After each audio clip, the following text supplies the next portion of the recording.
Hello and welcome to this Asia Gaming Brief podcast. SkyCity Entertainment, New Zealand's biggest casino operator, has had a challenging year, with a fire devastating a flagship project in October, followed by the shutdown of its casinos this year due to the impact of the coronavirus. However, the company is coming back from its upsets and became one of the first properties in the Asia-Pacific region to reopen its doors. That is, if you exclude Macau. Here with me today to discuss the challenges the company has faced and how it's managed the reopening process is Ballesty, SkyCity's Executive General Manager for Gaming. Welcome, Matt, and thanks for joining us. Hi, Sharon. Great to be here, and thanks for having me. So, SkyCity was one of the first to open. I think a lot of people out there are very closely watching how these reopening processes have been handled. So can you walk through some of the steps you've had to take and the thought process behind that? Yeah, happy to. We're in the enviable position of being one of the first casinos opened, which is nice to see New Zealand lead in that regard. 21 days today we've been open, and that's not only our Auckland flagship property, but our Hamilton property and our properties in Queenstown. We also operate and own the Adelaide Casino in Australia, so that remains closed at the moment. Look, the government here in New Zealand has done an amazing job, as have the 5 million strong Kiwi population. So our main thought processes when we were looking into reopening was, how do we approach it in a safe way, approach it once, get it right, and ensure that through the processes that we implement, we ensure that we stay open. And that's really been our mantra as we've gone forward with it. So what that really means is taking a very measured approach. We've certainly worked closely with authorities and the guidance given from the government and the different entities. We have said from the start that this is a VIP-led approach and recovery, and the reason for that just makes sense. The VIP business is a very important business, but a smaller population of people in our business. The areas that they reside when they do come here are typically smaller, more easily manageable spaces with one entry and one exit. They're what I would term as in a COVID environment, a lot easier to manage in a safe way. Where it gets more challenging, and it's the same for everyone across the casino industry, is on our mass gaming floors, where we have a vast amount of space, a lot of products spread out across a considerable floor plate.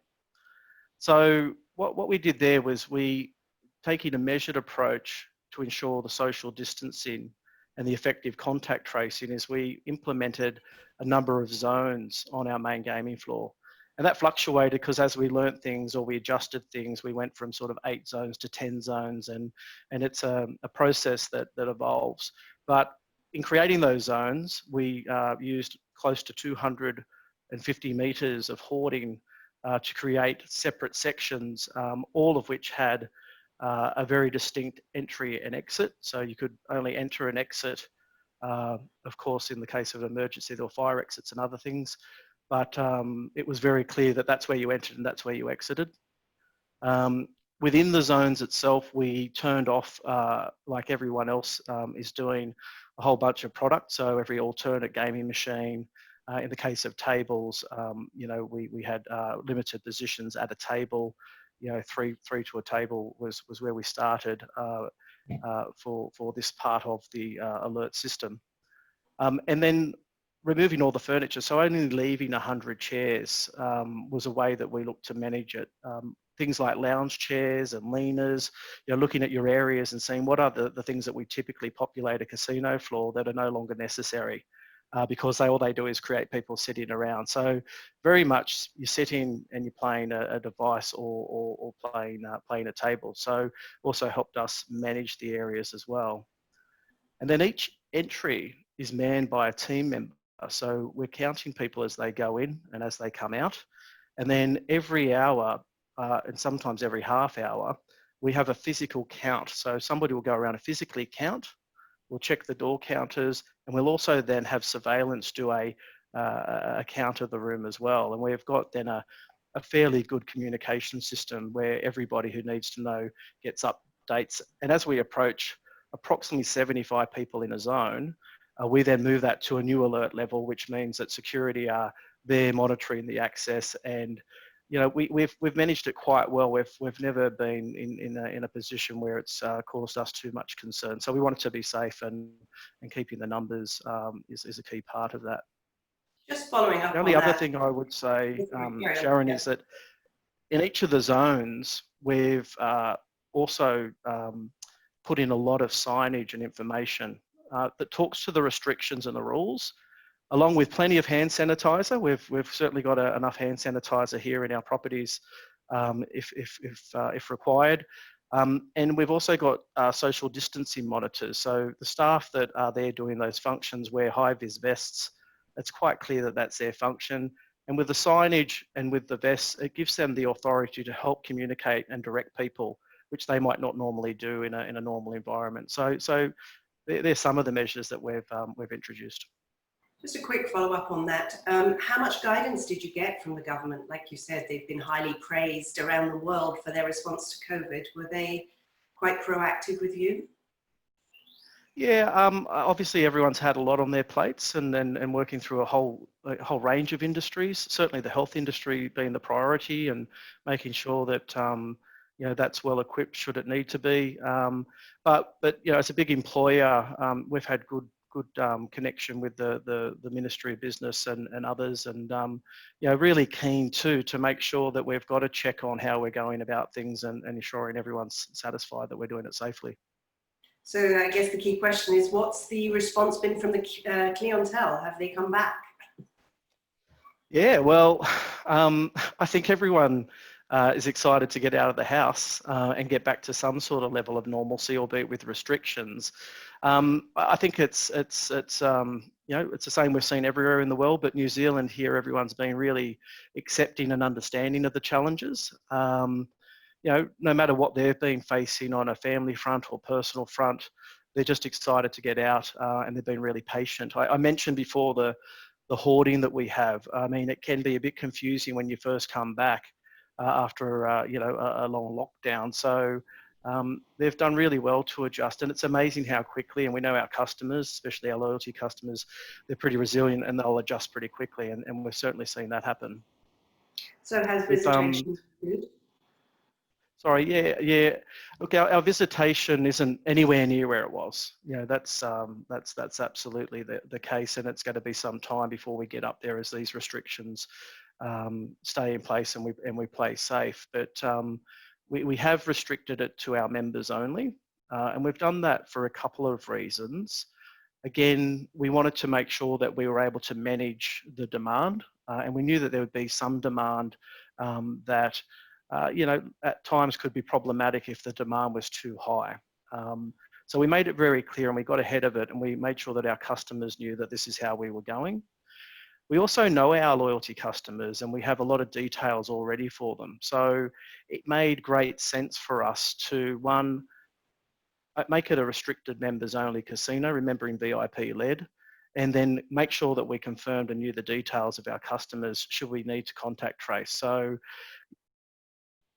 and when we made it sort of gold tier and above, which in our program are sort of the top 3 tiers, these customers, they are gaming customers, they are familiar with it, they sort of roll with the punches, and they understand that this is how it is. It's not where we want it to be, but they've been quite understanding and patient with us, which has been great. But very happy to have the selection of product all to themselves.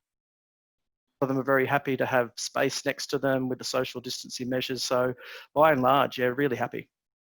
Right. Have you seen any changes in their behaviour, either in terms of their player preferences, how much they're willing to gamble after this sort of economic meltdown that we've had? What have you seen? Yeah, it's certainly the question we all sort of anticipated the answer to. We've seen certainly not the levels of visitation return. We just don't have the capacity either, so that sort of worked nicely.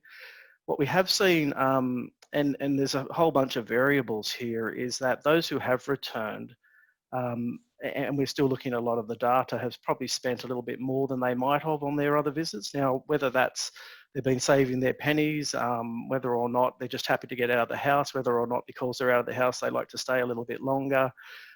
There's some interesting trends there, but they aren't yet bottomed out. There's only 21 days of data, and we have made some tweaks along the way. So yeah, really looking forward to reviewing some of that with the team and seeing what sort of learnings that we can have. I mean, we've never had this opportunity in the casino industry where across the globe we've shut the doors. So there'll be some great opportunities coming out of this from a product mix and data analytics and so on to understand our customers better and what motivates them.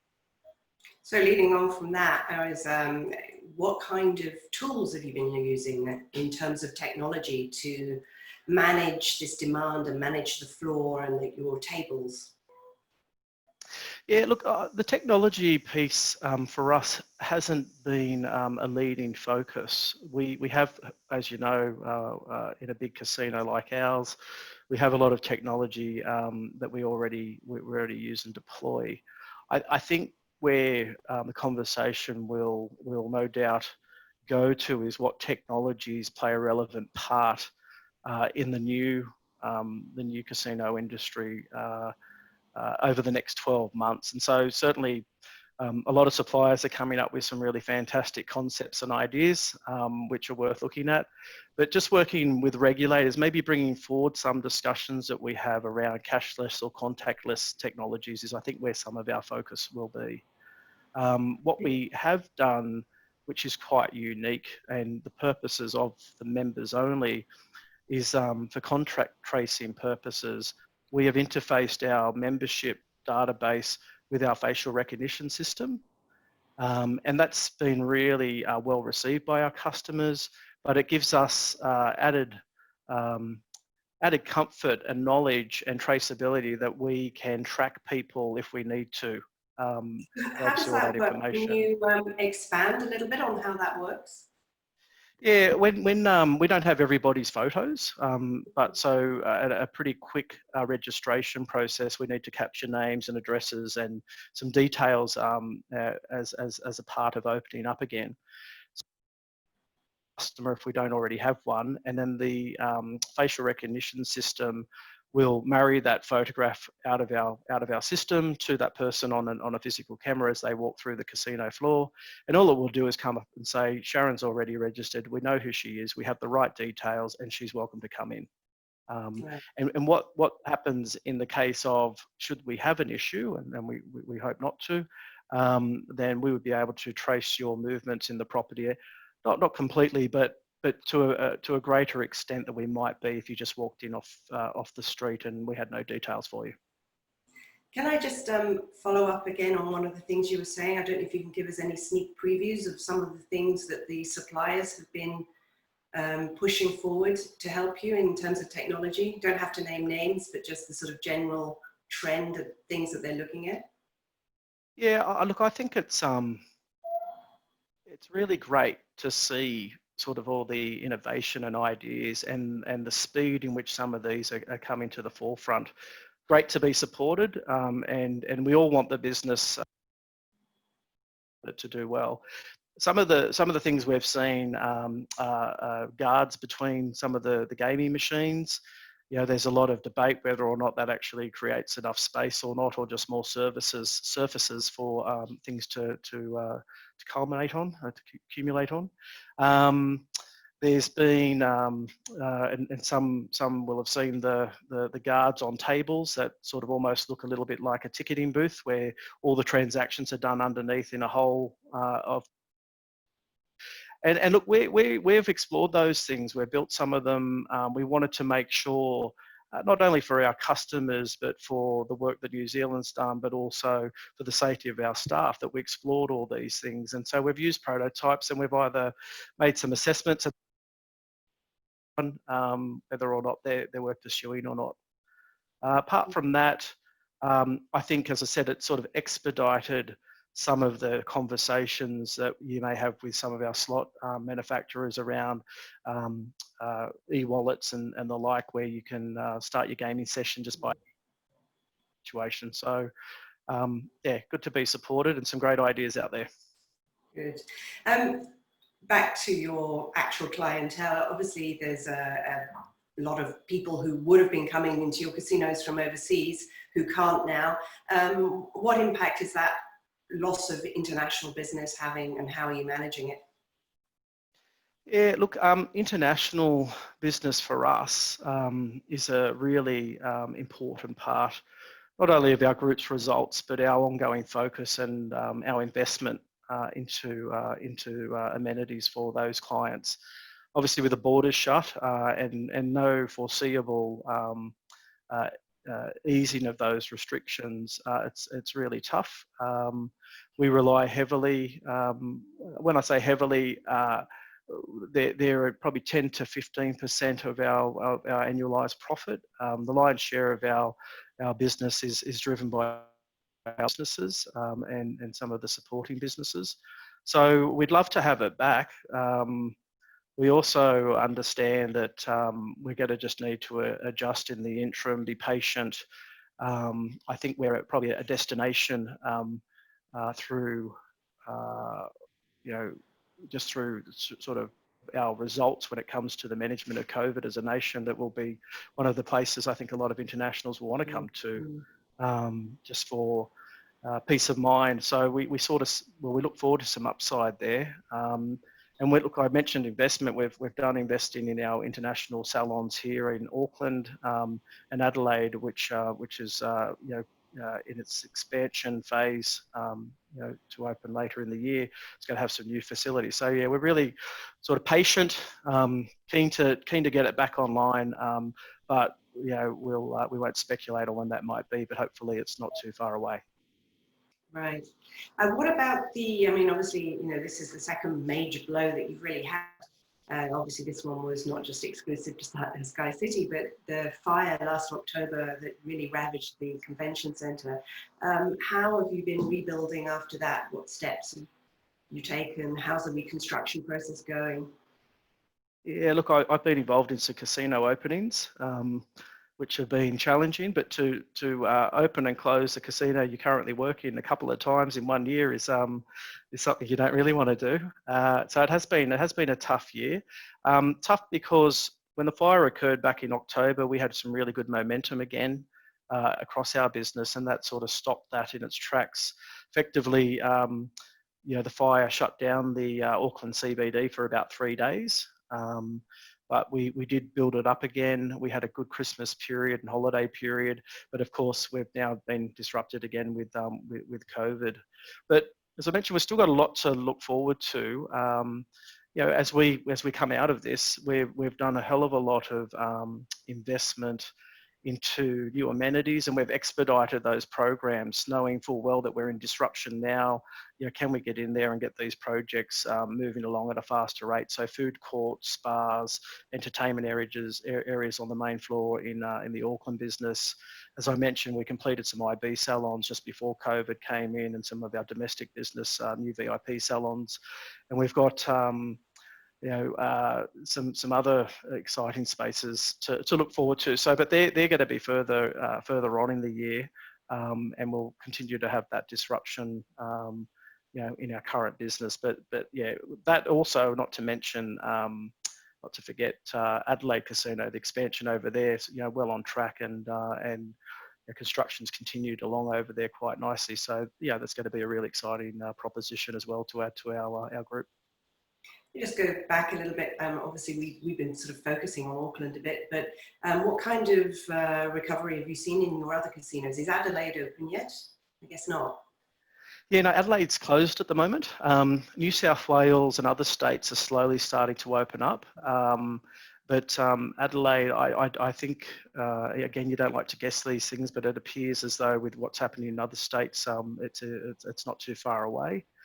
Our Hamilton property, which is 2 hours south of Auckland, has opened really strongly. it's a smaller community there. The casino property and the restaurants play a big part in the social occasion. So they've been performing quite well. And Queenstown, interesting enough, it's a tourism hub, and it's sort of gone quite quiet, but it's starting to show some signs now. Obviously, Sharon, the domestic focus of tourism has been a big one. Whilst we can't go across the borders internationally, there's some great deals to be had in New Zealand, and certainly there's a lot of Kiwis who are keen to get out and about. So yeah, Queenstown's picking up, but yeah, it's been a good start for us so far. So as an operator, what are you doing to take advantage of that to get those Kiwis to come to you? Yeah, we operate 2 hotels here in Auckland, and we are doing a lot of staycations. We still are hamstrung a little bit by some of the social distancing measures, and hopefully we start to move to if that came together, then we could sort of open it up a little bit more. But yeah, again, we're just keeping it safe. We're taking one step at a time. But we've got really good occupancy in the hotels last weekend, but obviously a much lesser rate than what we'd be used to. So it's just good to get the teams back on site as well, and get them back into the rhythms and used to their surroundings and what's changed, and that's proving quite well. And we also have some tourism attractions that we're building here in the Auckland precinct, which are family orientated. They continue to progress, and hopefully they'll be part of our business in the next 6 months or so as well. So there's lots happening. So what are these? Give us a few details, sneak peek. Yeah, sneak peek. We joined with the All Blacks a while ago to bring a experiential attraction to our precinct. So they've taken quite a large space in what was our old convention centre, and I'm not really clear on all the details other than it's a ticketed attraction, and you would go through different experiences and you learn about the All Blacks, their history. It'd be sort of the home of where the All Blacks come to, which is a great international brand, and we're absolutely thrilled to have them as part of our precinct. And then Weta, who are known well for Lord of the Rings, Avatar, and other big productions. They've got something. They've got some of the real estate that was our old convention centre, and they'll be bringing again a similar sort of attraction that plays to their strengths in the movie making business. So yeah, pretty nice to have those on board. And on our precinct, we've got the Sky Tower, which is the most visited attraction as well. So you can pay money if you're inclined and jump off it. Probably not something I'm up for, but some people like that. So yeah, we're starting to put together a number of reasons to come to the precinct. Okay, you mentioned getting your team members back on board. Obviously, unfortunately, you've had to let go at least 700. Would you say the company's now right-sized? Oh, look, we're in the process at the moment of the right sizing. It's really quite a difficult time. We're a pretty close group over here, albeit that we're a big company with a lot of employees. It's this unprecedented pandemic's really resulted just in a need to make these changes, unfortunately. And the new norm, while things look encouraging now, won't be with us for some time to come. So yeah, really difficult with borders closed. Entertainment habits no doubt will change. The discretionary spend of our customers is going to be very different. So we don't want to do this again. I don't think anyone wants to do it again. And it hasn't been an easy time. But we also need to think about what the future looks like and the ongoing sustainability of our business. Yeah, that's where we're up to at the moment in the process. And just one last question for you. What would your advice be to any other operators now managing the reopening process? What would you say would be the key challenges, pitfalls that you've had? Well, I think first of all, I just want to acknowledge sort of how great it's been to see all the industry leaders, suppliers, anyone affiliated with our industry just coming together, sharing and learning ideas, and hopefully some of what I've talked about goes some way to helping others. COVID's provided us with this opportunity. None of us are in competition when it comes to people's safety. And we all share the responsibility, that duty of care to operate in a safe way. So it's been quite good. We share information with our neighbours across the ditch in Aussie and vice versa. So we come up with the best results. So with that in mind, to your question, my advice would be open in a safe and considered way. Introduce processes that really protect your team members and your guests. Be aware of the anxiety side of things, not only for your team members, but for those customers returning. We've all been locked down for a while. Things are different, and people's concerns are a little bit heightened. So just be conscious of that. I think work closely with your stakeholders, regulators, local councils, authorities, suppliers, unions, support services, and make sure that you're all communicating a lot. So the reopening and those changes are thought through from multiple angles. And I think it goes without saying, but it's really important that everyone's kind. We don't want to go backwards. Once you get you get open, you have one goal, and that's to stay open. So really safe. The money will come back. Be sensible in our approach. I think we'll head in the right direction as an industry. Very interesting what you were just saying about the operators coming together and actually collaborating rather than being secretive islands as to themselves now. Yeah, this we all like a bit of competition, and we all want to see our properties do really well. But I mean, this is one where there's no secrets. It's about humanity doing the right thing. Their doors once they're open. So we need to demonstrate that we've got this. We demonstrate that to our team, to those who allow us to open, and make sure that we're sharing and learning from each other to make it a success. And let's do it once and once only. Thank you very much for joining us today, Matt. I think that was very interesting. Will be very interesting to our viewers. I've been speaking with Matthew Ballesty. He's the executive general manager, of gaming at SkyCity New Zealand.